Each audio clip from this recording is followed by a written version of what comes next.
सोम रस के रसगुल्लो से बेसी मीठा लगे वाला कविता सुनते महेंद्र बाबू सुनिए। की कहबो हे खिस्सा माय सुतलो बिरहनी देलको जगाय, सास पुतहु मेलो से छेलो हंसी खुशी रहे छेलो, तनी तनी बातो ला कहे छी देलको तिल से तार बनाए। की कहबो हे खिस्सा माय सुतलो बिरहनी देलको जगाय। सीतारंग हमरो पुतहु, सीतारंग हमरो पुतहु, सीतारंग हमरो पुतहु, पुतहु कौशल्या रंग हम्मे सास, सब दिन हमरो पैर पूजतो करने छलो ये हो यास। के जरनताही छले एहनो जे कि बेटो के देलके सनकाय। की कहबो हे खिस्सा माय सुतलो बिरहनी देलको जगह।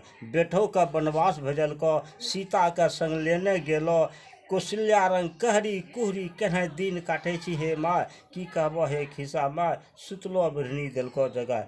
मैयो भौजी काकी दादी कहने कहने बुललो अयथन खोदते रहतन गारलो मुर्दा उखाड़ते रहतन। घरों में कहल की तय कहबो करलक सौंसे गमों में दिलकी घिनाय। की कहबो हे खिस्सा माय सुतलो बिरहनी देलको जगह।